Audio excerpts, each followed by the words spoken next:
With the fight specifically against Anthony Joshua, I know Dana White, I think he was, I heard him say he's going to get what's coming to him. What all his haters want to see happening is going to happen. Anthony Joshua is a beast. He's 6'6". He's got a pretty significant, reach advantage. How do you see the fight playing out? So, this fight, I hope that all of the haters tune in because Jake Paul's going to get knocked out. Okay? You do. Yeah. And I've never said that about any of his fights. I'm on record of predicting all of his fights correctly. And people were like, no way, Trav, he's not going to beat this guy. He beats this guy. I'm like, he's going to beat him, guys. Stop underestimating his choice of opponents have been pretty brilliant. Mm-hmm. And even this one is brilliant, to be fair.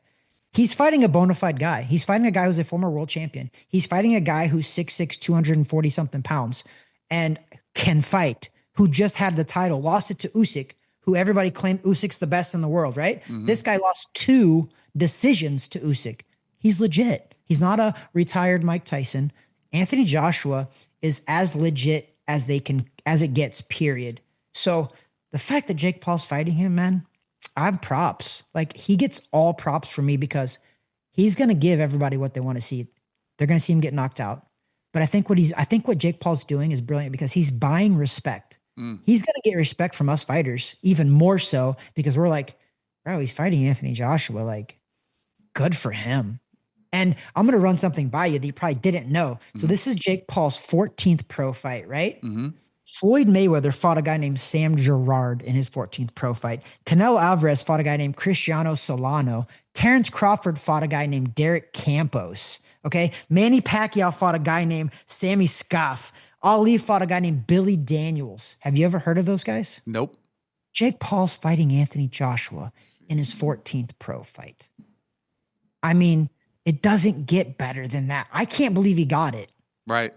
And I can't believe actually that they're going to sanction it, to be honest, because I think he's going to get hurt. That was going to be my follow-up question, because I did see some people saying this is dangerous. Like, this is not a good idea for Jake Paul. So you do think this is something that it could potentially end his boxing career?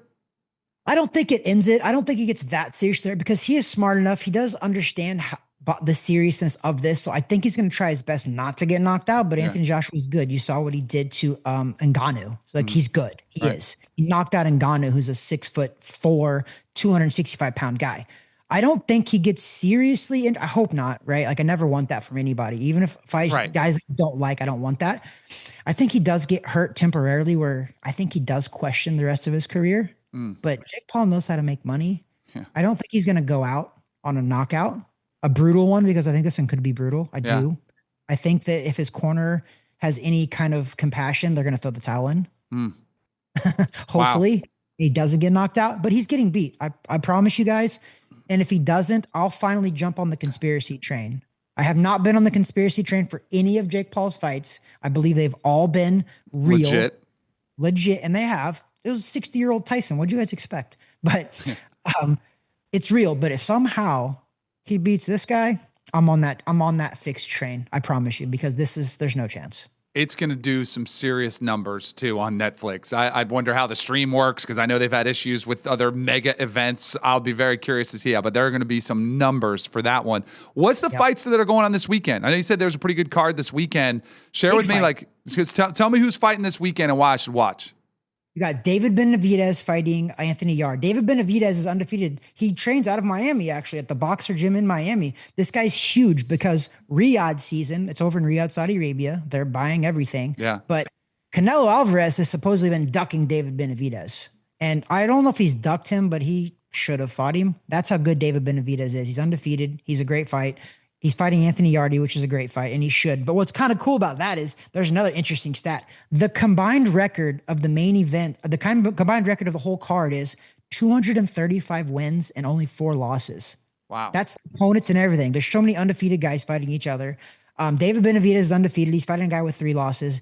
Devin Haney is fighting this Brian Norman Jr., who is undefeated. They're both undefeated. Phenomenal fight. So Devin Haney is popular because he got knocked out or got knocked down and beat up by Ryan Garcia. Yep. The social media, went wild. Yep.